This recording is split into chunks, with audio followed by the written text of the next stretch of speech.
Welcome everybody to a brand new episode of the Jams and Tea podcast where we spin the jams and spill the tea. And today we're back officially as the first proper episode of the Jams and Tea podcast in the year 2022. We have officially existed for 2 technical years and made it through 1 entire year. We have obviously not stopped delivering the sweet content that you desire, but now it's good to be back covering some albums, like we always do, typically every week. And like the beginning of last year, we're of course starting off this year by covering 2 albums that are not technically new, but relatively are new-ish because we didn't really get to cover these because they were released so late into December. We are going to be talking about the album from Richard Dawson and is it Swedish Finnish. band? Finnish band Circles. We're going to be talking about their collaborative album, HENKI, which is, I'm sure, a word that means something in another language. It's what you blow your nose on. Exactly. That yes, that's my, of course. And the new album from fucking Egon Spangler, what the fuck is it called? Aeon Station. Elon Musk. Observatory. You just pronounce it Eon. Aeon Station. We're right back into the thick of it, folks. But then after that, we are going to be covering the Record Club this week, which is an auspicious record club. We're going to be talking about Morgan's recommended album this week, which is Devin Townsend's Ocean Machine. I am fucking spoiled. We talked about Lightbulb Sun a little while ago, which is in my top 10, and now we're talking about fucking Ocean Machine, which is also in my top 10. What the fuck? I feel spoiled. Yeah. Well, yeah. It's in my, well, for one, it's in my top 15. So, spoiling oneself. So, but we have covered half of my top 10. So it's about time to move on to somebody else. Fun fact, as of this episode with Ocean Machine, we will have not covered only 1 album in my top 10 being Death Consciousness. That's the only one. Oh, technically, I can count Mule Variations because I did a worst to best, and we talked about Tom Waits before, so I'm going to count that technically. But yeah, I mean that's inevitable. Insane. Yeah. Oh, 100%. There's so much content that we've planned on this year, and I have a feeling that if we don't do a Have a Nice Life B-sides discography thing at the end of this year, then it will be because we absolutely could not do it, but I really want to. I think we've discussed doing Have a Nice Life, Giles Corey and Black Wing, and just kind of putting it into one sort of video, 2-hour thing. Get Zach on board because it's his whole fucking... Speaking of different podcast members, you will also notice that August is not with us this week. August is taking a temporary hiatus after the holidays. He really pushed himself throughout this last month or so, and he just needs to decompress for a while. So we're going to be doing a couple episodes that are not going to have him on. That we said, do have some special guests planned. Yes, I was waiting to get into this. So provided that this is the current plan, provided that they're still able to do it, we will have a special guest next week. We have special guests lined up for the next 3 weeks. So perfect. I don't even want to give it away who they are yet, but it'll be revealed as we make announcements on the podcast Twitter. So make sure you follow and stay tuned for that. It's going to be fun to bring some more friends into the fold, and we want to keep that energy up throughout the year as well. So we'll try and be bringing new people on where appropriate from time to time to get some new voices into the fold.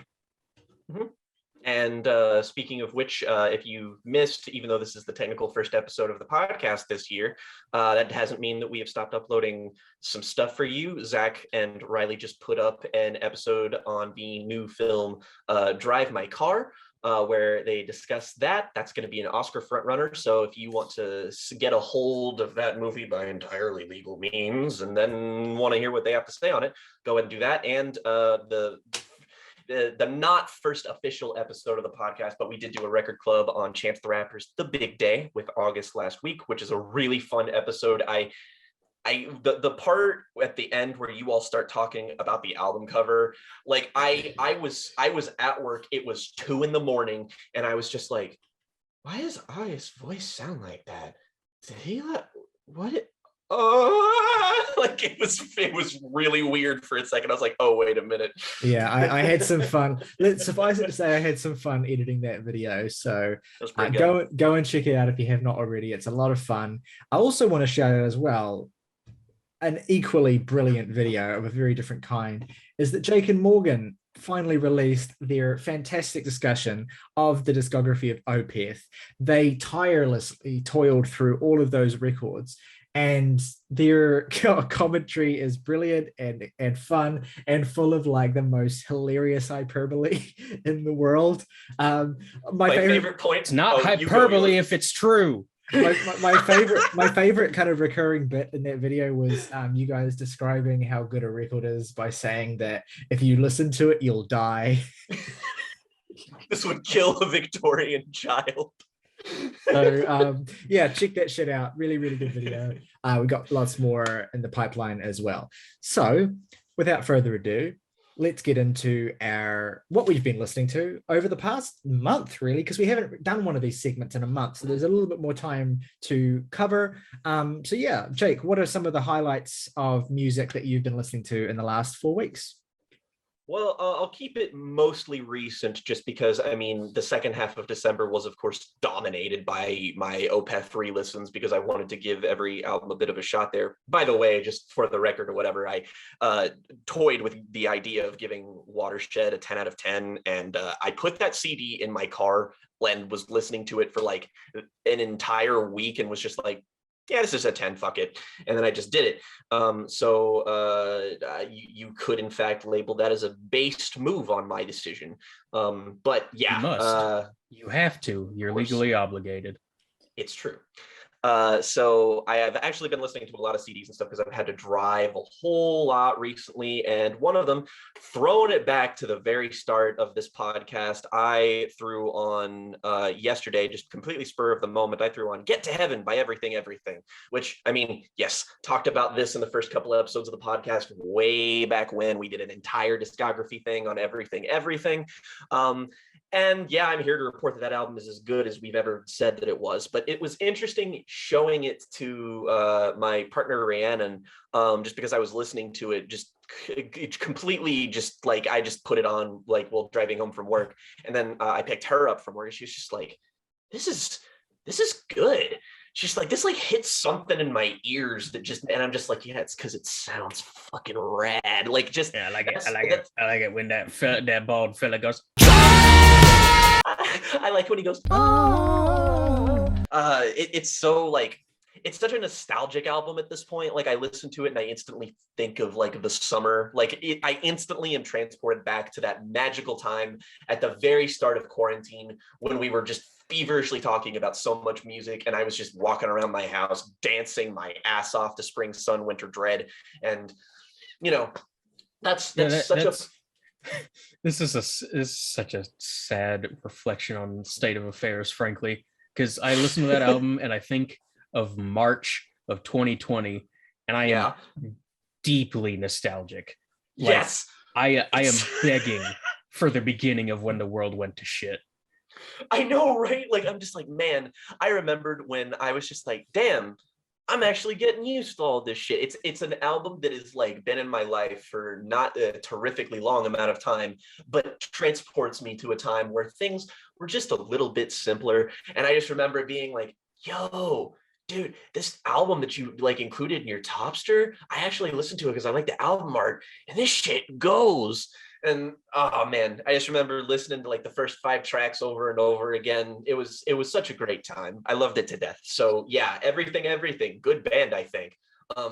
Another permanent rotation album in my car that I listened to before that is I put on Powerslave by Iron Maiden. Iron Maiden are, I mean, they need no introduction. They're Iron Maiden. You know who they are. You know what they're about. They have such a fucking lengthy discography that it's genuinely difficult to be like, okay, this is my favorite, except for like the 4 other albums that are just as good as it and also might be my favorite. I don't fucking know. Like, I really just toss up between Powerslave and Somewhere in Time on like a daily basis, where it's just kind of like, I think that like I'd give them both the same score, but I think Front to Back Somewhere in Time is like the most consistent album they've made, whereas Powerslave kind of has the highlights for me. Like, I mean, 2 Minutes to Midnight. Fuck me. That shit is like, and there, I mean, there's no weak part of Powerslave. It's fucking Powerslave, but it's just so like, it's just, it makes me, again, it makes me kind of deeply nostalgic for when like I first met Morgan and started getting into these heavy metal bands that I had like heard of but never really properly dived into. And so I was able to like just inhale and snort and freebase all this shit I'd never heard before, and I was just constantly being assaulted with like legendary track after legendary track, and I was just like, oh my god, this is amazing. But I mean, you don't need me to tell you that Powerslave is great because it's great. Other than that, I also listened to, I'm getting into, I mentioned this, I think as far back as the Limp Bizkit episode that I listened to, because I'm like trying to get into like more, find more like undiscovered or just lesser talked about music. I just like, I'm finding like genre tags and influences that I gravitate towards and trying to find like things that are critically acclaimed that I've never heard anybody talk about. And I talked about the double album by the band, the sort of dream pop, dark wave, synth, fucking post-punk, fucking cure core band Lycia. And I listened to their album, The Burning Circle and then Dust, which is a behemoth 2-hour-long record that is basically flawless, that I love a whole lot. I've kept coming back to that, but I finally ventured out and I listened to my second album from them, which is their album, which is, I think, the album after that one and held similarly highly critically, which is their album Cold, which, as it coincidentally came out on vinyl yesterday. So I pre-ordered it, and this is it right here. So, and not to mention, this band has a Bandcamp, and they are still have their entire discography, 17 releases, mostly studio albums, for a fucking $1. So if you enjoy shit like Cocteau Twins or The Cure or just like anything in that particular avenue, go support them, because I have more followers than the Lycia Twitter account. That's fucking ridiculous. People who make music this good should have more followers than me. That's stupid. But Cold here is really great. It's a fantastic follow-up. It's a bit more like, it's basically really, it's a bit slower and it's a bit more hypnotic. It's an album that really emphasizes the strengths of the density of the repetition that they have. I would describe it similarly to an album like the Cocteau Twins' Bluebell Knoll. I mean, it's just, everything here is just so heavy and atmospheric and beautiful and lush that it's like that sort of repetition that they utilize just really lulls you into this sort of beautiful little fugue state that I can't get enough of. The Burning Circle is a lot more dynamic of a record, and it's probably like in many respects an easier album to get into just because the songs are a bit more like, you know, active. But Cold here is like wrapping yourself in a chrysalis of icy comfort, and it's dope. Check them out, check out their discography. I'm toying around with several ideas for content I want to make this year, and one of the things I want to do is sort of dedicate a series where I sort of make some one-off videos about albums or bands that kind of have relatively, their praises have kind of gone unsung, or like obscure internet oddity albums that I really gravitate towards so that I can introduce them to an audience. And I'm tempted to make the first episode of that on the discography of Lycia. So stay tuned for more on that if it sounds interesting to you. So yeah, I highly recommend it. Get their album on vinyl too. Support them. I have a feeling that they could use it. I think they made an EP last year. Haven't listened to that, but they're still making music against all odds. So I mean, kudos to them for being able to do that this long after their like 90s heyday, basically. Last thing I'm going to mention is an EP that I think was released. It was either last year or the year before that I never got around to. And it is something that everyone I know needs to listen to. Everyone I know, everyone who listens to this, all of you need to listen to this. Ryley, you especially. This is an EP by an artist named Lauren Auder, and the release is called 5 Songs for the Dysphoric.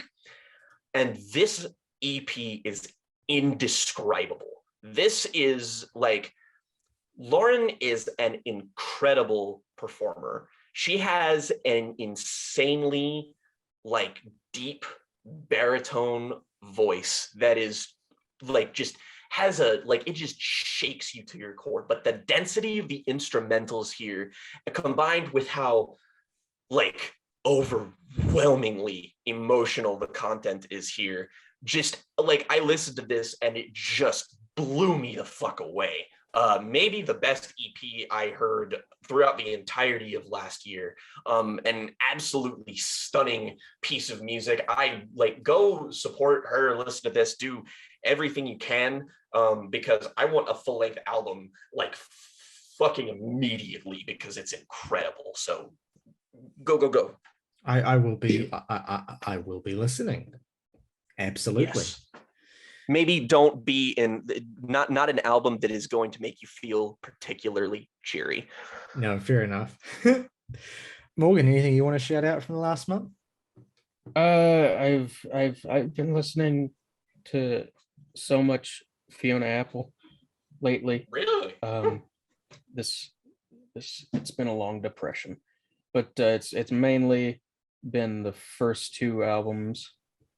When the Pawn is an upcoming record club, I think, at the current moment.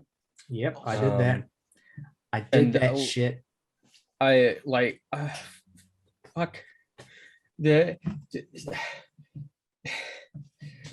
really trying to 1999 really trying to get me to have 3 albums in my top 20 from that year. Is that is that Win the Pawn, or is that Title? I don't remember. 99's the 99 record is When the Pawn. Title's okay. 96, 97. 97. Okay. Yeah, they both came out. 97 album. I think Title came out when she was like 18 years old, I think. Jesus and fucking Christ. I think it came out. Oh, okay. So it was 96. That's anyway.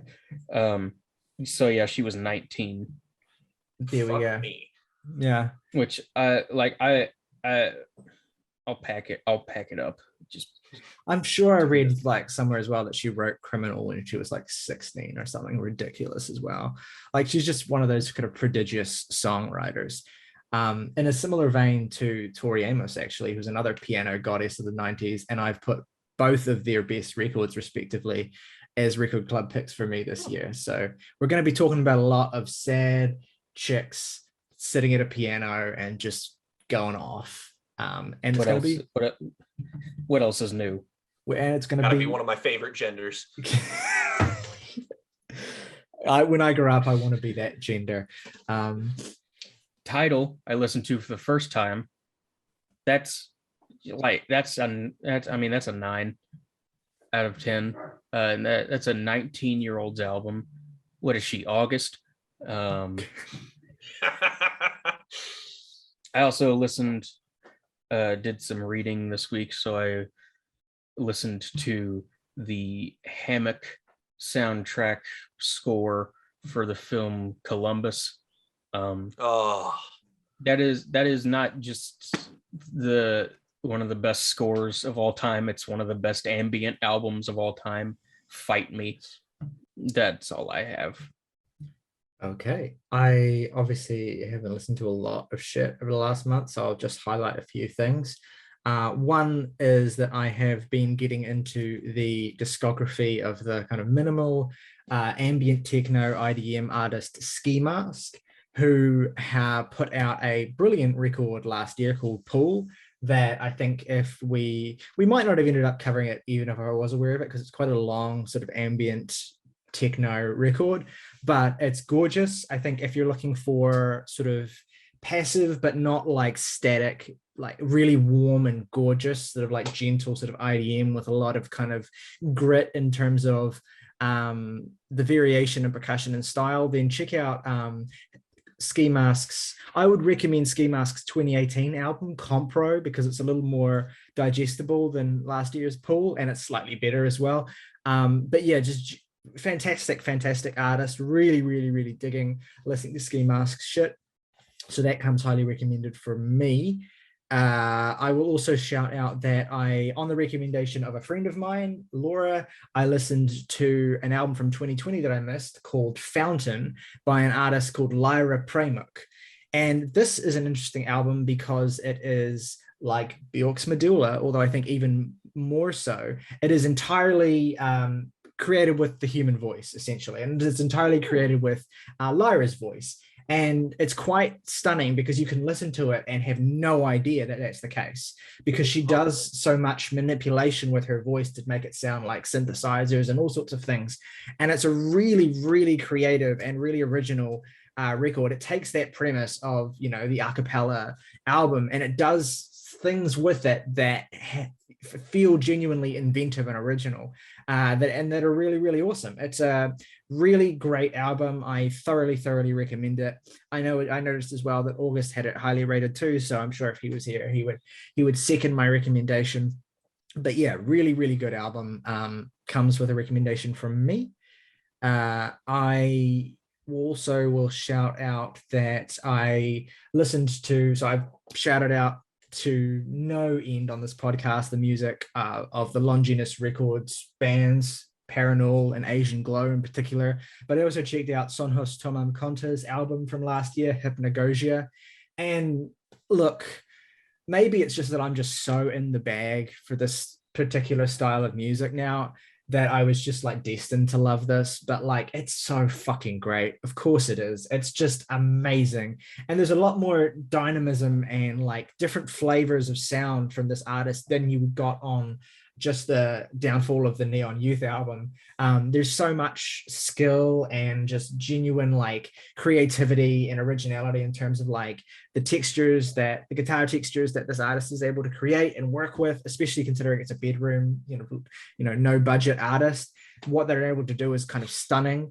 So yeah, highly recommend that album, Hypnagogia by Sonhos Tomam Konta. Support them on Bandcamp as well. Like they've had a really shit year. And I've had a really tough time of it, and their music is brilliant and beautiful and well worthy of any support that you're able to give it. So that comes from me. I also I kicked off this year actually by listening to Panopticon's Autumn Eternal.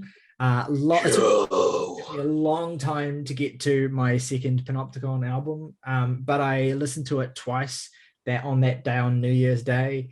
And it is simply a perfect album. I don't have any, I feel like that if I were to just throw superlatives at it, I would be doing it more harm than good, because I would be kind of like, when someone just throws superlatives at an album, it's easy to just kind of tune out. But just believe me that this album is one of the greatest metal records I've ever heard, bar. Yes. It's just in the upper bar other Panopticon albums. Yeah, and I mean, regardless of what kind of metal is your niche, whether you're into this kind of atmospheric black metal, sort of or folk metal, or whatever style or not, this record is it has an appeal that I feel is universal. I think it might be an easier record to get into this artist with than their album from last year, because the production and mixing style is slightly less kind of alienating. If you're new to that kind of thing, it's a little bit easier to get into. But yeah, just incredible crests of constantly stunning melodic work and playing and production. It's simply immaculate. Absolutely listen to it. Autumn Eternal is like the Panopticon's Ride the Lightning, and Again Into the Light is their And Justice for All. That's a fucking fantastic comp to make. Yeah, I guess I haven't heard it, but I guess would Roads to the North be their Master of Puppets? I have to listen. Honestly, yes. Yes, it is. I have to listen. Oh God, you're gonna fucking shit yourself when you hear that one. I have to listen to. I'm gonna listen last night. I'm going to listen to all of them. I've got the entire Panopticon discography downloaded, so it will be happening. Even the split like EPs, essential listening, all great. Yes. Well, one thing I want to shout out that's not a new listen, but it's an album from last year that I've gotten really, really into and quite late to the party on over the last sort of few weeks, and that's Porter Robinson's Nurture. We never got to review this, and I think I listened to it once around the time it came out. I thought this is pretty good, but I never really spent much time with it. But for whatever reason, I decided to do that in the last couple of weeks of 2021, and I just developed a full-blown obsession with this album. I must have played it like a dozen times at least. I played it to my partner, I played it to my dad, anyone who I was around at Christmas time who would listen. I made them listen to this album because I'm just that annoying. But no, for real though, it's just, I'm annoyed that this didn't click with me slightly earlier, because if it did, it would probably be high up on my albums of the year list, and thus it would have been higher in our albums of the year video, where it was just an honorable mention. But yeah, I love this album to bits. It's just one of the most beautiful pop records of the entire decade. Musician. Yeah, Musician is just stunning. Mirror, Something Comforting, Look at the Sky, Wind Tempos, Get Your Wish. Like, there's just so many amazing, immaculate songs on the record, and it balances those huge pop moments so well with genuinely like invigorating, exciting sort of electronic interludes that actually do more than typical interludes would do. Like, this really is an album where Porter doesn't waste a moment, and yeah, thoroughly gets an endorsement from me. On the note of Parannoul and their brand as well, the first album to come out this year, I think on New Year's Day, that I was conscious of anyway, was a side project of Parannoul's called My Dream Fever, and a sort of ambient, sort of piano based, sort of piano guitar, sort of like gentle side project sort of thing. It reminded me, I guess, of the Antlers record from last year, Green to Gold, except I liked the My Dream Fever record a little bit more. It has a little bit more sort of weight to the compositions. You have tracks on this record that stretch up for 12, 14 minutes, and it's just absolutely beautiful, beautiful piano ambient work. Like, it's just perfect for throwing on and just reading or studying or doing just about anything. It's music that does not demand very much of you, but is also music that's not so slight as to feel like inessential either. I think there's a lot of great melodies on this album, and if you're an ambient record that can do a lot, that can provide really interesting textures and really great melodies, you're already going to be better than like 80% of ambient records. So definitely check this out, even if you're not a fan of Parannoul, because you could not even tell it was the same artist, really. It's really, really good shit. I highly recommend it. Worth checking out just to kind of experience the first album of the year, and to have something sort of calming to put on when you just need something to chill out to. Highly, highly recommend. I listened to the new Burial EP, Anti-Dawn.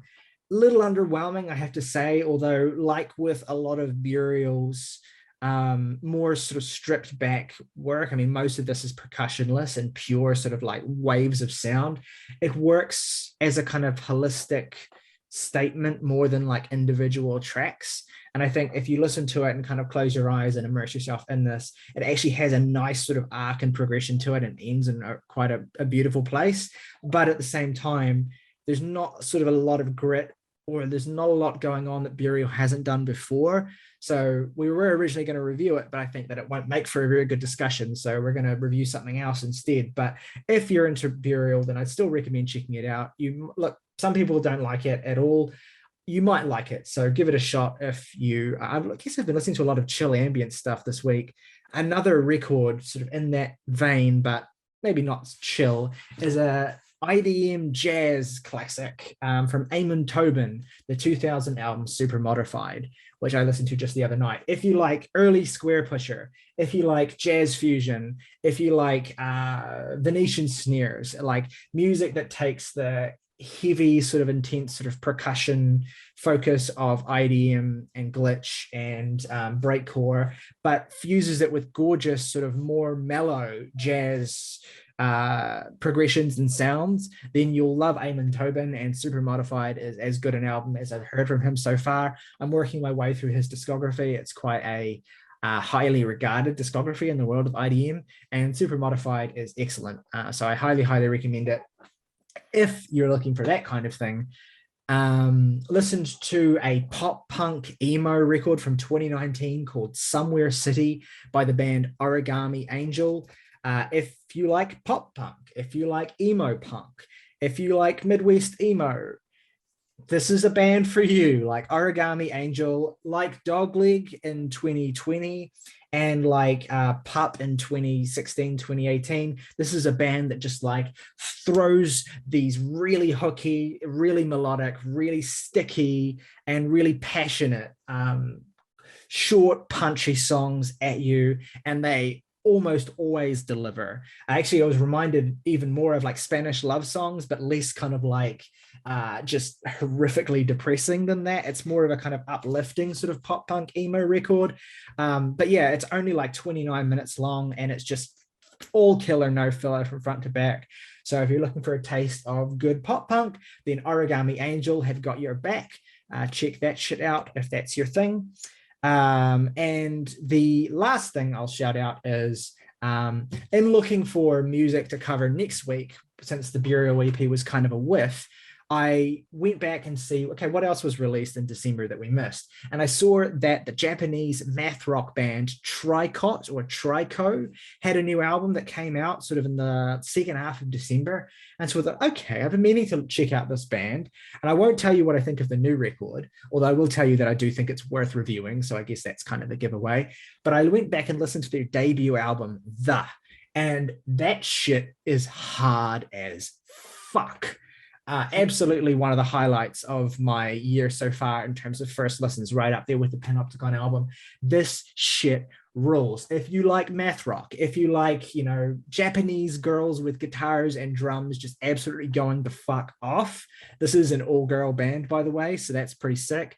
Check this shit out. Genuinely, this is one of my favorite math rock albums I think I've ever heard, right up there with the best from Don Caballero or Battles or any other math rock band you want to name. This shit is hard as fuck and really entertaining too. Like great melodies, great songwriting, just real sort of raucous shit. I think if you like that album from a couple of years ago from what was that one band?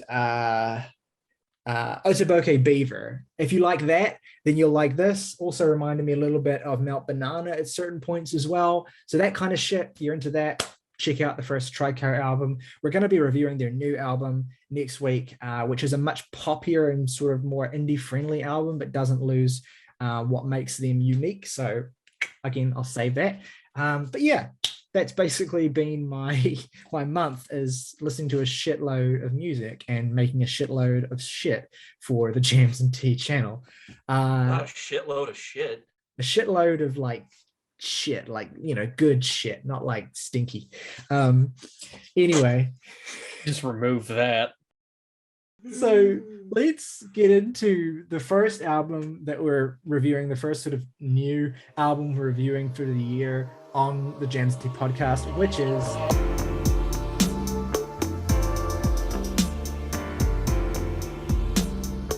for those of you who aren't kind of aware, I feel like there's been a couple of occasions where I've kind of extolled my love for Richard Dawson, the incredibly idiosyncratic singer-songwriter from, I think, Manchester. He certainly sounds like he has a Manchester accent. I'm not 100% sure, but he's this really, really unique character who loves to write like really elaborate sort of concept records, or really elaborate sort of records based around a particular theme, where he will like tell these quite sort of intricate stories, often from the perspective of particular characters. His previous records, Peasant and 2020, were concept albums respectively about life in medieval England in the Middle Ages and life in modern Britain in the year 2019 when 2020 was released.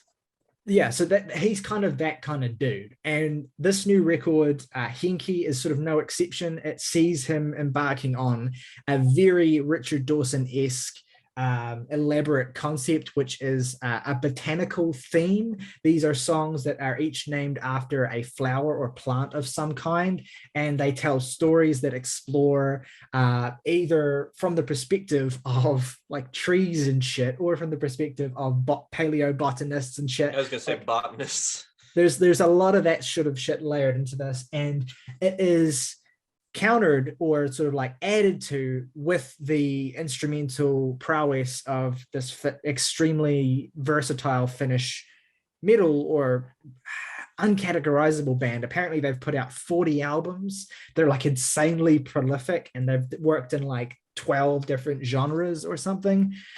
So suffice it to say, the end result is something that's very eclectic, very idiosyncratic, and very, very fascinating on a broad sort of level anyway. Jake, you were the first one of us to kind of get into this and get on board. You were ahead of even me on this. What was your, and I think it was your first exposure to Dawson as well. Mm-hmm. So what was your kind of expectation versus what you got, and what's your experience been with this album? I think it goes to show how rewarding this particular venue of music and Richard Dawson's work as a whole is that I just sort of like listened to this and was immediately taken with it, and then just kind of listened to it again and again, and my affinity just kind of grew and grew and grew. And it's like, it only really hit me on these last few listens of just like thinking about it and being like, wow, this album is this is not for everyone. I just like, even getting past the fact that Dawson's vocals are, I believe you, at least maybe you or somebody else compared his singing voice to that of the lead singer in Everything, which is not a bad comparison at all. And it's not even necessarily like the voices sound similar in like pitch and delivery, but like the way that he uses his voice is very different. And like how sometimes Higgs gets really idiosyncratic with his delivery is that Dawson does that, but in completely different ways, namely on like stuff like the first song, Cooksonia, which is a song. Exactly. Which is like, in many ways, this is like the worst introduction to, I feel like, this artist, just because it's immediately like, you just kind of know whether or not the album is going to work for you when you listen to something like this. It doesn't really have an easy in. That said, I'm really taken with this. Like, it was probably my least favorite track when I first listened to it, but the more I did listen to it, the more I was into how like the tone of this album is really fascinating. It's like, it's a really grim record. It's a really like, I would describe Cooksonia even as like doomy. It's not like heavy or anything, but the sort of like cycling percussion that it kind of has of just sort of like it's sort of like that drum beat that's sort of going along with the yah-ho, yah-ho, and telling the story of like, it's so funny too, like when you start paying attention to the lyrics and the storytelling, like I get really enthralled by how great of a storyteller he is. But also, you know, he sings lines like, I go to study at the university in Melbourne, and you're just kind of like, it's a really like anachronistic thing that you're just kind of like, wait, what? Because like this album is really like following in line with his other stuff of just being like, it has like a medieval kind of tone to it, and it has a lot of focus on stuff like mythology and storytelling, which again, all of this shit is like catnip to me. I love the stuff that he talks about, specifically in songs like the fucking fantastic, easily my favorite song on the album, the second song on here, Ivy, which has moments where it just kind of breaks into being like really blood pumping and fucking exciting. Like, this album definitely has its more plaintive and somber and contemplative moments, but with the band backing Dawson, there's a lot of really great, really energetic prog here that I think that has like a lot to love. Especially in songs like Ivy. I had a great time with like the storytelling and stuff like that. That song has a story in it, which is, I mean, like cartoonishly bleak at points, but like it's so winding. Like, I love the stories that he tells are not just like, you know, A to B. This is just sort of like a, you know, it's a narrative of just like, oh, this is what happens. It's just like I get invested in stories like this. They're all from characters that are interesting. There's at one point on the record where he recounts the myth of King Midas. And even then, it's a myth that I've heard before, obviously, but he tells it in a way like, you know, that moment where King Midas realizes that it means that everything he touched will turn to gold, and he turns his daughter to gold. And it's just like, it's really fucking harrowing and effective. And it's really nerdy and weird. Like Dawson's tonality with his vocals can be kind of weird, and the bands can be a little bit slower and even kind of jazzy at points. There are points on this album that actually reminded me of stuff like Miranda, That Ghost Just Isn't Holy Anymore off of Francis the Mute, when it really leans into the heavy proggy side of things. That's the thing, is that this album, while it doesn't have a weakness for me, it's because it has such a niche appeal, and I fall directly into that niche, like really, really easily. So while I pretty overwhelmingly love everything about this, I think the production sounds great. I really love how holistic the album is. It's just like, on the whole, it has many different kinds of songs that are just for any kind of mood. So, you know, it's really easy for me to go back and like pick out select songs from this to enjoy on an individual basis. And it has a really good pace to it. That said, I can easily see why somebody else would look at every part of this and be like, yeah, this is like, you know, I get this. Also, none of it works. It's weird and I don't like it. It's gay. Get rid of it. That said, thankfully, I'm not one of those people. I've listened to this like 5 times since it dropped. And I mean, 2021 being the stupid year for music that it was, is that this didn't even crack my top 20 of the year, and I'm gonna rate it very favorably, frankly. And this does nothing other than make me want to listen to the albums that you've gone on about in the past, Ryley, because I'm at least certain that I'm going to like partially enjoy them based off of this. It's a really exciting, interesting prog record with like, it's insanely idiosyncratic, maybe even to a fault, but I was just totally taken with it from the first song. Morgan, what was your take on this record? Because I can't get around the fact that Jake was very, very obviously subtweeting you the whole time he was speaking. Not subtweeting. I just didn't want to come on here and just be like, I love this album, and anybody who doesn't like it's a fucking I prick. get it. I'm just very curious, Morgan, about your perspective and about what your take is in terms of your experience with this album. Yeah, okay. It'll be nice to sandwich this with some positivity, because this has a pretty big barrier for entry, I think. And if you don't make that barrier for entry, pretty much nothing about this album is going to come together for you in any meaningful way. And that barrier for entry is the sound of this man's voice. I respectfully no. I don't want to come across as like I'm just bullying the man for the sound of his voice, but it's like somebody fucking just like nails on a chalkboard and a fork scratching across a plate at the same time. It's repellent to me. I don't care for it in the slightest. It sounds like Jonathan Higgs without any of the range. I can't deal, and I tried. I really did. And it's just no, not for me. It's almost an hour long, and these songs are pretty lengthy. So if that particular aspect kind of grates against you, it's gonna grate against you for a long time. It's everywhere. There's no escaping it. I do get it. And I had a feeling when I saw your rating and I was listening back to it, I had a feeling that would be the thing that kind of broke the straw that kind of broke the camel's back for you. And I do get it. Like, the thing about this record in particular And I certainly don't expect Morgan to listen to anything else by Richard Dawson, but it doesn't matter. The thing about this record in particular is that he really leans into that nasality, I think, quite a lot here. And I think on a similar degree to like Peasant as well, where it's like you get the impression that you're listening to someone who has like been time traveled from like 500 years ago. And like the way they speak and their voice is like so foreign that it's like listening to an alien sing. And it takes some adjustment, I think, and it's also like embedded within these arrangements that are like so Nordic. Like you can tell the Scandinavian band that are backing him as well. I don't know exactly how to articulate that. It just has this kind of like Northern European folk feel. It sounds throughout like it this will record. be the soundtrack to the new film, The Northman.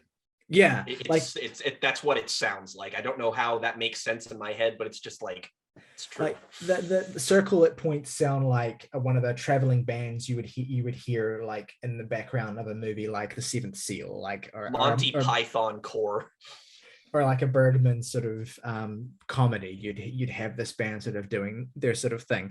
And what I like about it though is that you so rarely get to hear like this particular style of experimental rock, and with musicians that are obviously as seasoned as these guys are, it feels really refreshing, an album like this. And I have a really engaging experience all throughout. In fact, the more I listen to this album, the more it's sort of grown on me, especially getting to appreciate and understand what Richard is doing as a songwriter here as well.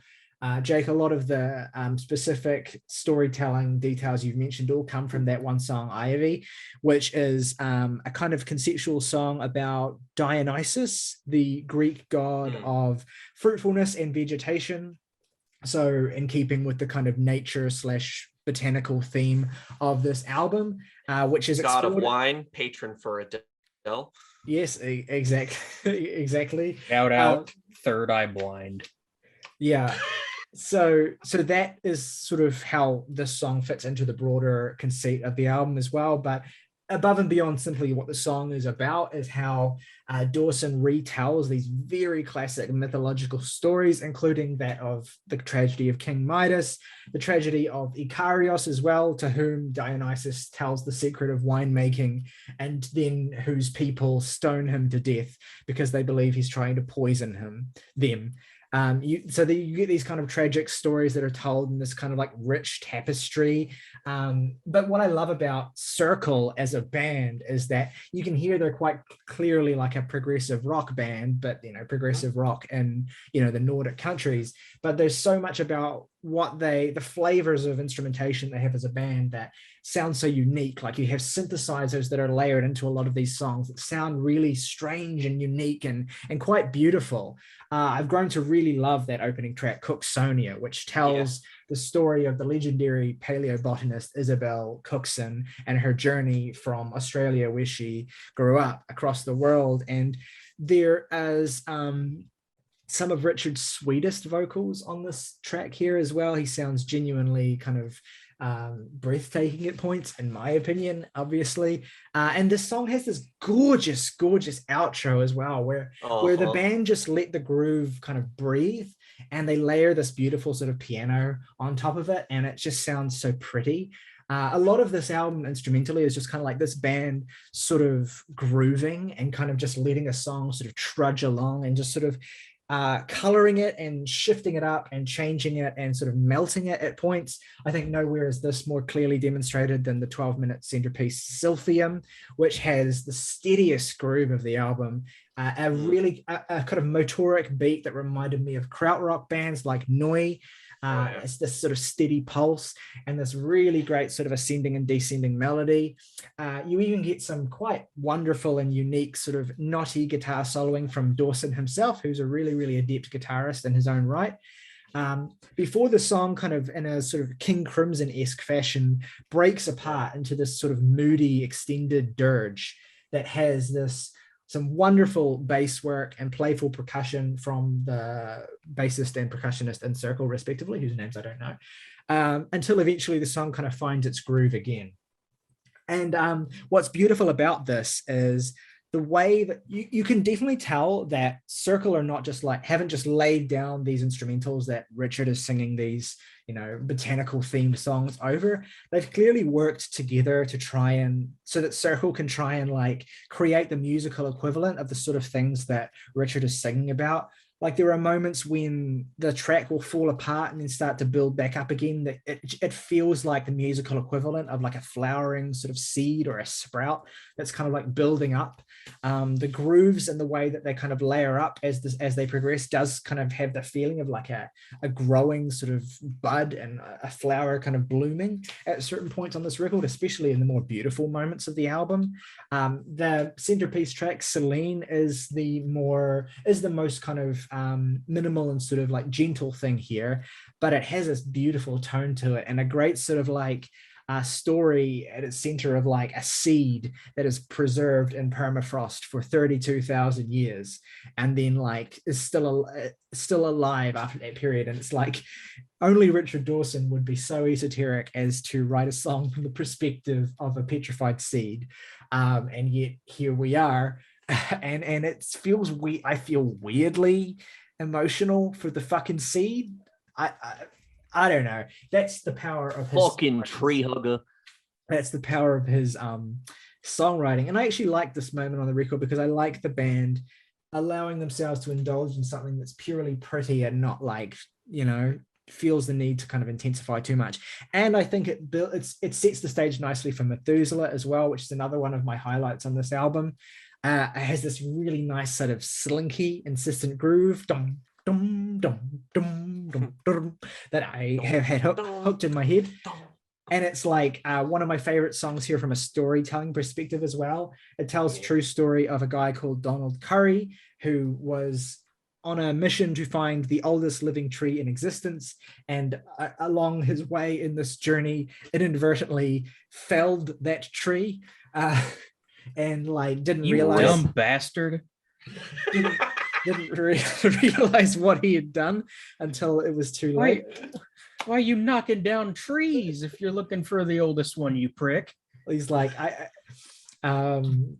he was, so yeah, that's kind of like it's an example of a kind of like tragicomic story that is very Dawson to me. Like the kind of like it mirrors a lot of those kind of tragicomic stories in the Dionysian myths that you heard in Ivy as well. Like these ideas of like characters who in their quest to kind of like, you know, honor and worship nature end up sort of like harming it by not really understanding it, which I think is the broad sort of conceit of this album, which is like the natural world and its disconnect from the people that live on it, right?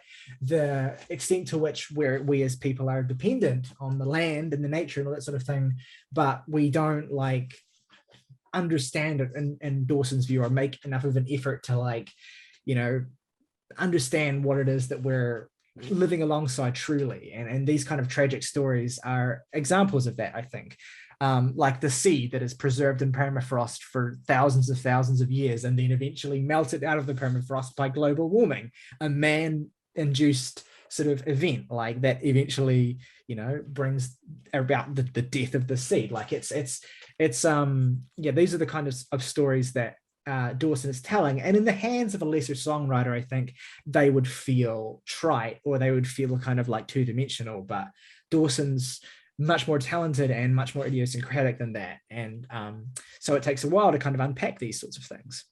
The album ends brilliantly with the most kind of explosive track on the record, which is the closing track, Picture. Probably my favorite thing here, if I'm honest. My second favorite. It is a gorgeously jazzy, but also kind of metallic prog groove. It has these layers of rich instrumentation. It feels like one of the record's most kind of like intricate moments musically. Big Red era King Crimson vibes on that one. Totally. Yeah, that's a really, really good shout. I completely agree. And some of Dawson's most kind of like emphatic vocals as well, like the refrain of Tower of Death that ends this song, as he is kind of spinning this story of let me get this right, where it's like these two missionaries climbing up this mountainous sort of gigantic plant into its mouth. Like it's just really kind of fantastical story that he tells. Like it's kind of weirdly Tolkien-esque at certain points in terms of like the voyage through the landscape and the weird sort of creations of that seem like of an alien planet but are totally of Earth. Yeah, absolutely. Really, really fun and rich and gorgeous record. I think that Dawson has hit it out the park for a third consecutive time. I haven't heard any of his pre-peasant records though, so I need to check those out before I give a really qualified opinion. But yeah, if you did like this, I would highly recommend his other records. He has a lot of versatility. I think it would be cool at some point in the future if we could talk about an album like 2020, because I think that obviously has a lot of relevance. But yeah, no, thoroughly enjoyed this album. I'm glad we got a chance to talk about it. And I'm glad that we got to find Morgan's limit with something like this. I'm at my fucking limit. Yeah, no, a dope-ass album in my opinion. To the edge. Right, well, let's do our favorite tracks and ratings then. Jake, why don't you kick us off? My three favorite tracks are going to be the aforementioned Ivy, close second being Pitcher, and probably Methuselah. Least favorite track is probably Celine, even though I still really like that song. And yeah, I give the album a hearty 9 out of 10. Beautiful. Morgan? The only two songs I really latched onto at all were Pitcher and Cooksonia, sort of bookends of the record. Yahoo! Didn't mean for that to be as passive aggressive as it sounded. Fucking least favorite, I'll say Silphium, because it feels like it's 1,000 hours long, and I will give this a 4.5 out of 10. Apologies to the average. It's all good. My three favorite tracks. This is what it feels like to be August. Yeah. I can't help but wonder where he would fall on this. I genuinely have no idea. I could very easily see him falling into either camp or directly in the middle, but I would lean towards him probably liking it. Frankly, I think he'd enjoy it a bit more than Morgan, but who knows? Yeah. I could see this getting an August 6 or 7, frankly. Yeah. My three favorite tracks are Pitcher, Methuselah, and Ivy, I think. Least favorite track is I don't really know. I guess Celine if I had to pick one, but I appreciate that song for what it is. And I like the seed story. Yeah, and sick. I give this album an 8 out of 10. So that is an average of 7.2. And let's move swiftly along to the second review of today, which I've actually been really looking forward to, which is our discussion of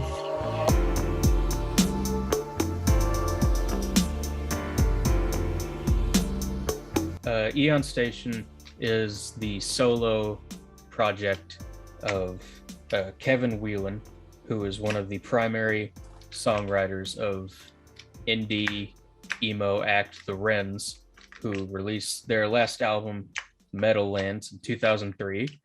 We have a record club on that album, and you should go watch it. Yeah, an album that's very near and dear to the hearts of all three of us, it should be said. Yeah, it's an album that turns 19 this year, and it is to date the last release from the Wrens. I believe this is the first release from anyone in the Wrens since then. Yeah. It's worth noting that Charles Bissell and Kevin Whelan, as well as the other members of the Wrens, they were working on a follow-up to the Meadowlands for basically this entire time, and that, for a whole variety of reasons, never came to fruition, and it's led to some friction between Whelan and Bissell. And so we have Aeon Station, which I believe has some of the non-songwriter members of the Wrens on it. So in pretty much every way, but the fact that it's missing half of its equation, this is the next Wrens album. And it's difficult to separate it from that. But it is, I think, important too, both in terms of expectations and perception and reception of the album in general. Yeah, I'd be happy to fill in the gaps here as well, because the story gets very dense and very complicated, but I think it is very important to appreciating and talking about this album at all. This album is both the closest we'll ever get to a fourth Wrens record and absolutely not a Wrens record in any real tangible way. It is both of these contradictory things at the same time. And the reason for that is that this record, so the thing about the follow-up to the Meadowlands is, you're right, it's been worked on essentially the entire time since, the release of the Meadowlands. But depending on whether you ask Kevin or Charles, the two primary songwriters in the band, when that album was finished, you will get different answers. And generally what seems to be the case is that the album was finished like in the late 2000s in some form. But the thing is, Charles Bissell, lead sort of one of the co-chair songwriters of this band, is a relentless perfectionist and held out on being satisfied with his songs and with the stuff that he had written for the album basically indefinitely, while continually promising that it was almost done. Constantly. Charles, it's worth mentioning, has been the public face of the Wrens on their social media and on basically, almost all kind of contact the band has had with sort of media or whatever has been Charles speaking as the face of the Wrens. He's essentially the front man, de facto anyway. And so a lot of the updates and progress that me as a Wrens fan for the last almost 10 years myself, the updates I've received during that time on the progress of this album have always been from him. And I've never really heard or gotten to hear or really even understood Kevin's side of the story, or that it was even a different side to what Charles was saying, which is that Kevin's had his songs for the Meadowlands fourth album finished for years, ready to go for years, waiting for Charles to finish his songs and agree to put the album together and release it. And essentially what happened is that Kevin got tired of waiting and he released his songs here as Aeon Station without telling Charles, which is kind of fucking crazy, to be honest, considering a creative partnership that has spanned 30 years. Kevin just said, I'm tired of waiting. I'm doing this and I'm doing it without you. And so what you have are songs that it's almost impossible to escape the reality that these songs, maybe not all of them, but certainly at least a substantial number of them, were intended for the Wrens' fourth album. And so this is essentially a part of the picture of what that record would be. But of course, it's nowhere near the full picture. I mean, Charles, it's worth noting, is a relentless perfectionist in terms of mixing and production as well. And a lot of the sound of the Wrens' earlier records, from a mixing and production standpoint, especially an album like the Meadowlands, the way that record sounds is in no small part due to Charles. So here you have a record that is not only lacking Charles' contributions from a songwriting perspective, but is also lacking his contributions from a sound design perspective. And as a result of that, you get an album that is very stripped down, an album that's almost defined by its nakedness, if that's the right word for it.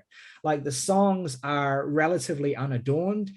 There are a few moments on this record where they really kind of stretch for some kind of really intense and grandiose and beautiful indie rock kind of bliss. But there are also an equal number, if not more, of moments where the songs are plaintive and quiet and unadorned. There's a significant extent to which these songs appear to be preoccupied with their own creation and with the state of the band as well. So this is a meta record on a number of different levels. And I have to be honest with you guys, as a person who's been a fan of the Wrens for coming up on a decade, this is a difficult listen for me. It's really hard. And I know a number of other Wrens fans who've had a similar experience where especially when you've been in it for the long haul with this band, and with, you know, genuinely being given hope year after year that Wrens LP4 will happen, and having those hopes be consistently dashed. It's a difficult experience to accept the fact that this record is essentially confirmation that Wrens LP4 will never happen, can never happen anymore, because those songs are no longer available. The Wrens essentially are dead.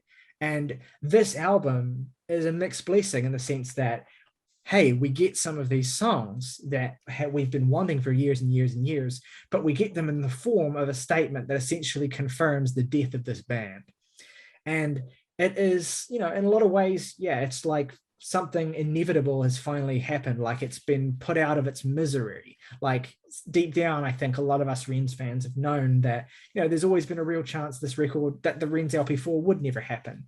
But this is kind of a bittersweet way for that to be confirmed, because you get this gift of these songs, and it's like you get it at the same time as a fucking punch in the face.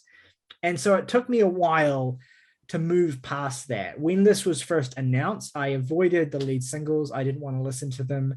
I just needed time to accept this. And I'm glad in a certain sense that we weren't able to review this when it came out, because I think I needed to just accept this album and get some sort of closure before I could fully really embrace it.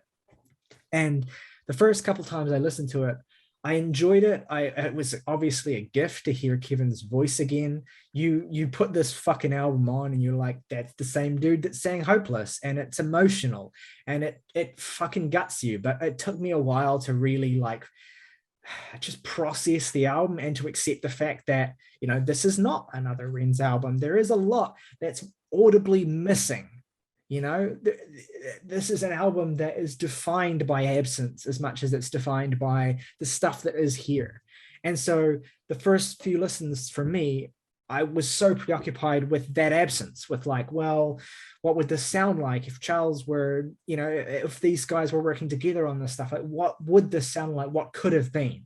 So much time trying to overcome what could have been, that I've only really recently been able to kind of just learn to love this for what it is. And it is a beautiful, beautiful album.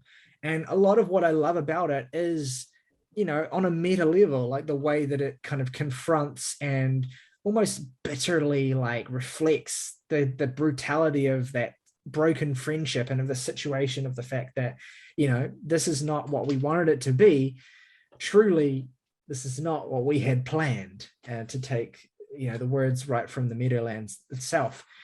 It's a record that is constantly commenting on the nature of its own existence. Like the album cover, for instance, is like an unfinished building.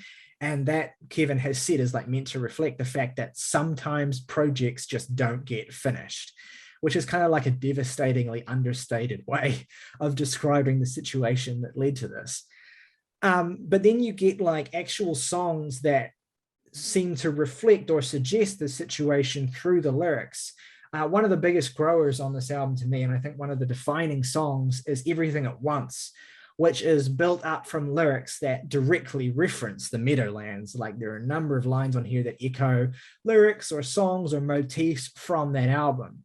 You have gorgeous harmonies and chord progressions that are fairly straightforward, but echo the kind of similarly gorgeous harmonies and chord progressions of songs like Hopeless, for instance, or This Boy Is Exhausted, or Everyone Choose Sides, or Boys You Won't. Like, you listen to this and you hear the kind of faded echo of that era, but aged and broken and sadder and more kind of melancholic, but also prettier as well.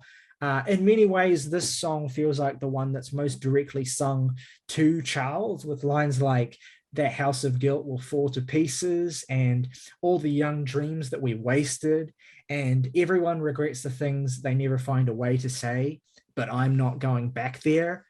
Really, this album does feel like a final sort of bittersweet kiss off to the Wrens from Kevin. And while there's a sadness in that, there's also a kind of liberation and victory in it as well. this is a record that has some pretty sad moments, but it's also a record that has the sense of triumph to it that no music that the Wrens ever did had. And in a lot of ways, it feels like, yeah, while it's this gift that is given to you while you're punched in the face, it's also like a happy ending to the story as well, at least for Kevin. It's not a happy ending without tumultuous events leading up to it, but it is a kind of freedom. It's a kind of letting go, and it's a kind of realization. It's like being able to just put these songs out and have them exist and have them be what they are, and not have them be this thing that is, you know, on a hard drive somewhere, but is actually out there in the world. I have some more thoughts on individual songs, but I feel like that's the best overview I can give this album. I'd love for you guys I'd love to hear from you guys now on what your thoughts on this record are, how you feel about what this album's turned out to be, and what Kevin's given us, and how you respond to it. I didn't really know the whole story with like I knew the most relevant details, I guess, but from the outset, I didn't really expect this to be a Wrens follow-up, because I think the weight of that expectation is unfair of me to place upon it. So I simply approached this project from as unbiased as a lens as I possibly could, just because I obviously want to give it the benefit of the doubt. Because frankly, it's you don't deserve to be compared to every album you've made in the past that's great, whether or not, you know, the collaboration falls through or not. I didn't want my love of the Meadowlands to inform whatever my opinion on this ended up being, just because, I mean, like, fucking, it's like if I was to compare every Devin Townsend album to Ocean Machine, it's just like, well, that's a bit fucking silly. That said, I definitely enjoy the album. I like it a lot. In fact, I think it's really, for the most part, pretty overwhelmingly consistent in terms of like track by track stuff. And honestly, this is really difficult for me to articulate, just because this is another case of Jake's boring opinionitis, in that it's just like, I like it. I enjoy listening to it. It's a good album. I really don't have many thoughts on it beyond that. I think that personally, if I can zero in on my most specific thoughts, is that at least on an instrumental level, or maybe even like a purely sonic one, the album kind of exhausts the breadth of its sound by the time the last sort of final third, the last leg of the album's come along. With its like, there's no lesser songs here, save for like, I mean, it took me a while to kind of grow on it, but I actually do kind of like the song Move a little bit, even though that was sort of the one song that upon first listen didn't really click for me. That said, I just kind of enjoy the mood and the tone here. This is a really uplifting album, and you can kind of tell that it's a result of a sort of fracturing, because I think that there's definitely like a lot of that baked into the themes of this, not in a way of just like, I am writing about this thing autobiographically, but it's spoken in a more general sense. I think the sort of show-stopping moments of the album, kind of in the middle here. I really love the song Fade and Everything at Once. Album highlight for me is probably the song Queens. I just really love the instrumental passages here. They're really dense, and whenever they incorporate that piano, it's like, oh god, like those little sort of like lilting piano notes on stuff like Fade is just like that's as good as anything on the Meadowlands could get, or just, you know, music in general. That's the kind of like, there's a real sort of like the song structures. I remember talking about that when we reviewed the Meadowlands. The song structures are not really all that traditional. Like I would say these are definitely on the whole a little bit more traditional than that album. They're a little bit less idiosyncratic, but they're still a little bit more winding than you might be used to. That said, I generally enjoy them.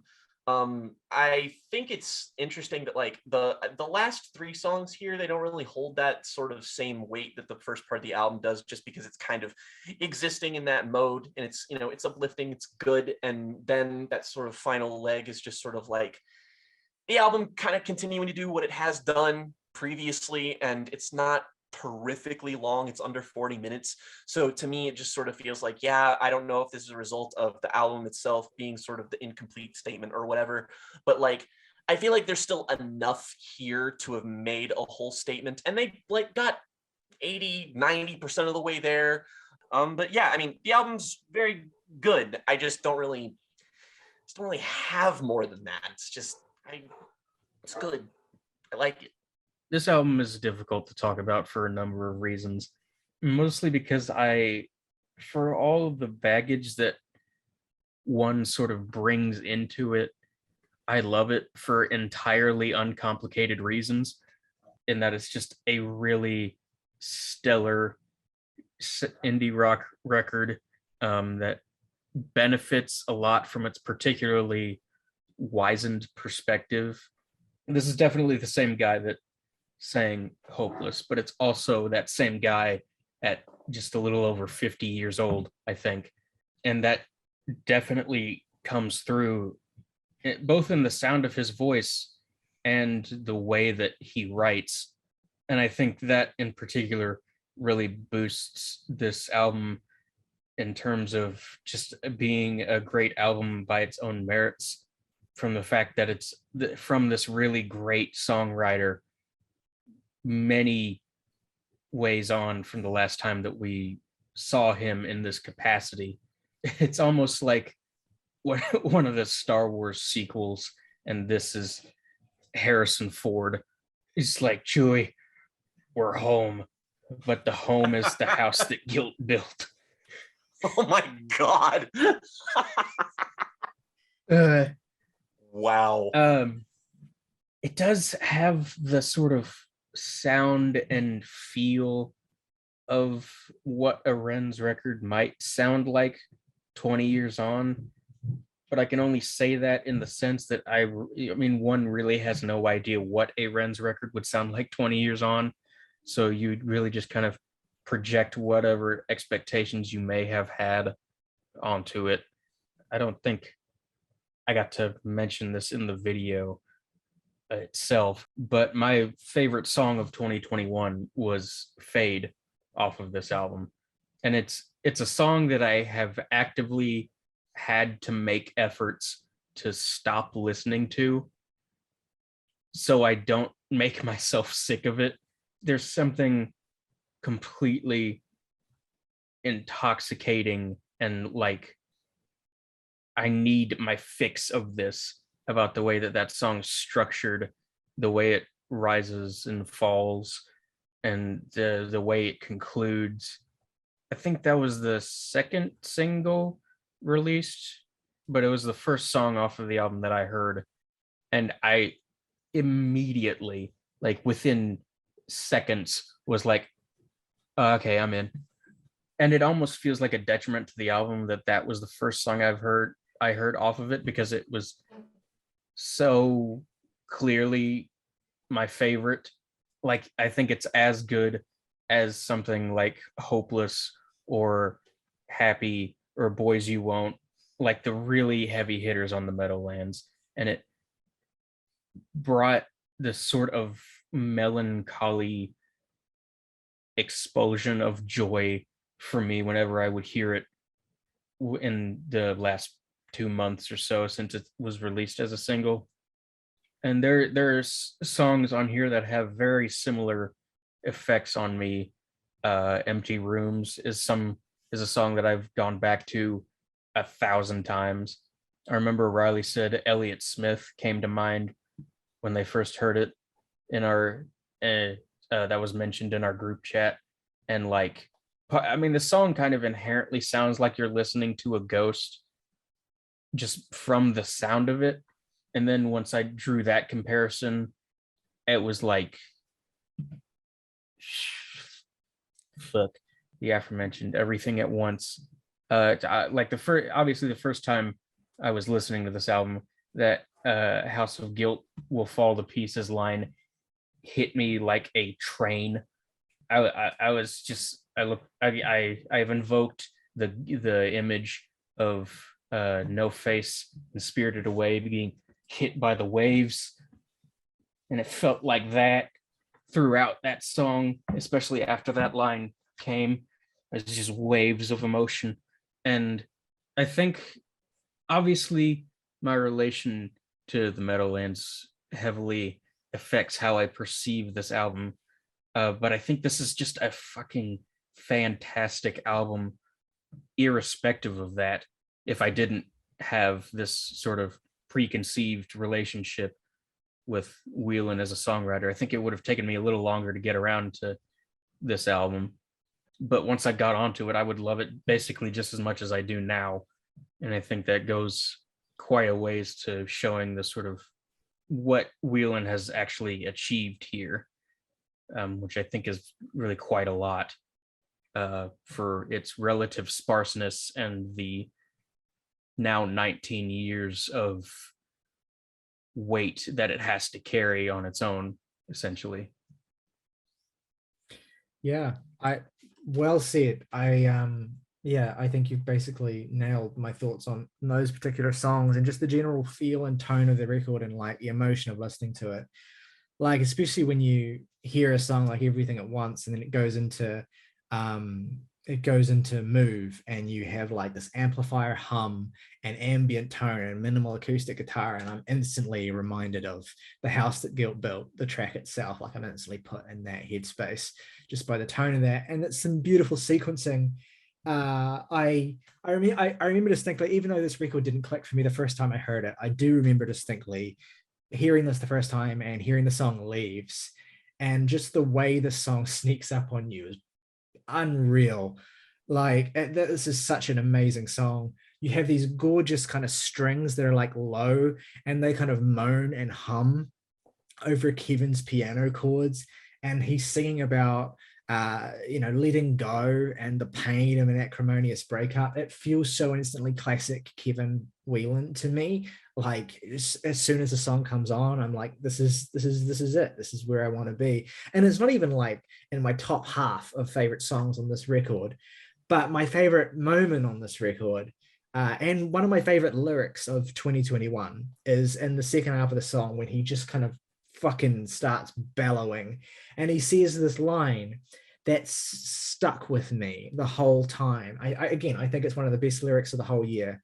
If I wait, I'll tear the memory of fear out of my eyes.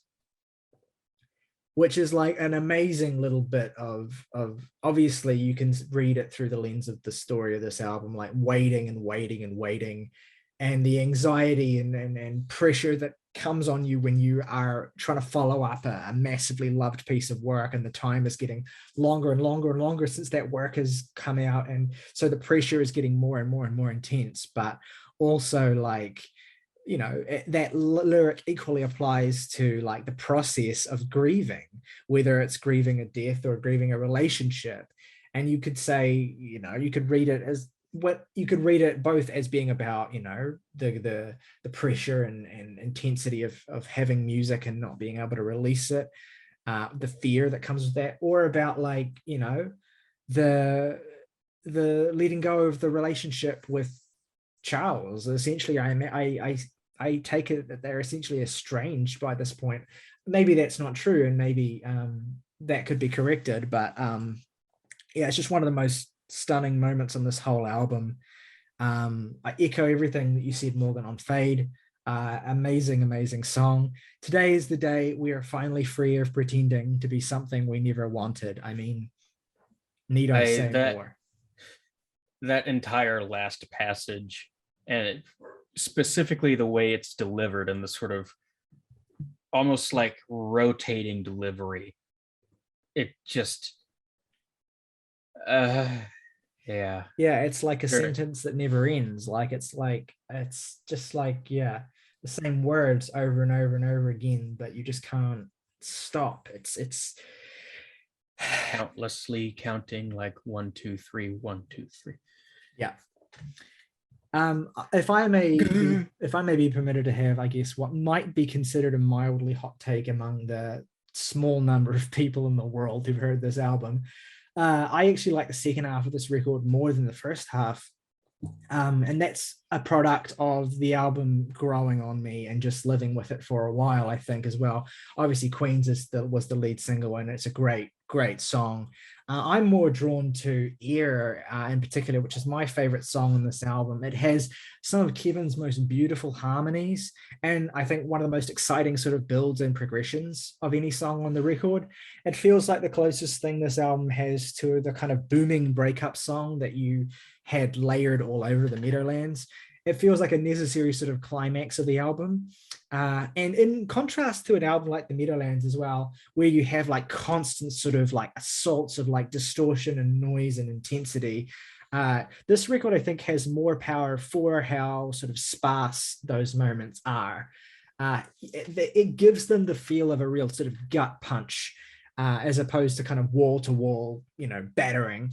And that's, I think, quality of the album that's I've appreciated more and more the more time I've spent with it. Big deep cut favorite though is Better Love, which is just such a good song, like such a fucking like catchy, and just like it reminds me of like like late 90s early 2000s sort of emo pop punk sort of vibes in terms of the vocal delivery and just the way that Kevin sings. He has a voice made for that kind of music. And it takes the explosive energy of a song like Air and it moves into something friendlier. You could easily imagine this on rock radio, or like, a good version of rock radio. Like it just has a sense of mass appeal to it that I think will bring a lot of people on board to this project. And then the way the album ends with Alpine Drive is just a gorgeous little ending to the album that I really, really appreciate. And yeah, I'm super pleased that I've had the chance to sort of let this album breathe more than most albums that we review when they're released, because I think I needed that. There was so much baggage that this album has, and I think once you're able to set that baggage aside and accept that this is not going to be the totally ballistic wall to wall sound design marvel that Meadowlands was, then you can start to really unpack these songs, and there's a lot of beauty and sadness and triumph in them. Again, I think the record ends. I think maybe one of the reasons why I like that second half more than the first half is that it's a kind of more uplifting half of the album, more generally speaking. Like it's where that kind of triumph starts to be a bit more felt, whereas songs like Leaves and Fade and Everything at Once are just gut-wrenchingly sad. So yeah, I love this album to bits. I really appreciate it, and I'm glad that I've been able to warm to it in the way that I have. It's a really special record, and I'm glad we had the chance to talk about it as well on the podcast. I think if it had come out at a different time in the year, it might have just gotten swallowed and had to be relegated to our what we've been listening to segment, and I think that would be a shame, because like as we've done, there's a lot to unpack with what makes this record so powerful. I've heard as well, again, take this with like a fucking million grains of salt, but I've heard as well that Charles has promised to release his songs this year. Bet. You fucking hear me, Bissell? Bet. If that does happen, again, I'm not Bissell official. That's probably in a Twitter account for a vacuum brand. If that does happen, again, I'm not holding out hope for it. It'll be interesting to see that side of the songwriting and the music, and might be worth checking out if that happens. But for now, I'm just pleased this exists, and I'm pleased for Kevin more than anything else, to be honest, that he's been able to kind of have this exist, and I hope that it's felt rewarding in some way, even if I'm sure that it's been difficult in the same measure. But yeah, good album. Favorite tracks and ratings: Aeon Station, Observatory. Jake, why don't you go first again? My three favorite tracks gotta be Fade, Queens, and Everything at Once. Least favorite track, probably Better Love. Just kind of strikes me as the most insubstantial song on the record. And I give the album a 7 out of 10. Good job, you did it. Hi, I'll go next, and we can circle back to Morgan last. I think would be fitting. My three favorite tracks are, you know what? Yeah, Better Love, Air, and it wasn't intended to be an ad. I'm sorry, I just had to think about it for a second. Better Love, Air, and Leaves. And my least favorite track is probably I'll just cheat and say the opening intro, and I'm going to give it an 8. My 3 favorites. Fade, Empty Rooms, and Everything at Once. My least favorite is Move, but that's like purely just I really quite like that song. But it's also just Something Has to Be last, and I feel like it is significantly lesser than everything around it. So I feel comfortable saying that it's my least favorite. And I'm going to give this a 9.5. Whoa, chunky. That gives us an 8.2 average, which is sexually attractive. And let's wrap up the film. Maybe you an 8.2 out of 10. Let us know at home what you think of the albums that we've discussed today. If you've heard either of them, we want to hear from you in the comments below. It means a lot to us to hear feedback from you guys. Comments help us too, as do likes. If you enjoy the video, please remember to hit the like button. Really makes a difference for us. If you enjoy what we do, make sure you subscribe if you have not already. If you want to go the extra mile and support us in exchange for getting shout outs in every episode, as well as some perks that we're going to be installing. If that sounds interesting to you, make sure you hit the join button, and for just $1 a month, you will be entitled to those perks and more. Make sure you follow us on Twitter as well if you aren't already, and keep an eye out for our record club on Devin Townsend's Ocean Machine in just 2 days' time. Next week, we will be back with a special guest, which I'll just fucking say it. It's Jacob Sanchez, one of our lovely supporters and friend of ours, who is going to be joining us for discussions of The Weeknd's new album, Dawn FM, and Trico's new album, Jadeki. So stick around for that. And Jacob on Jacob action you're so thirsty for. Absolutely. It's going to be gay as fuck. As always, folks, rock over London, rock on Chicago. De Beers. Diamonds are forever.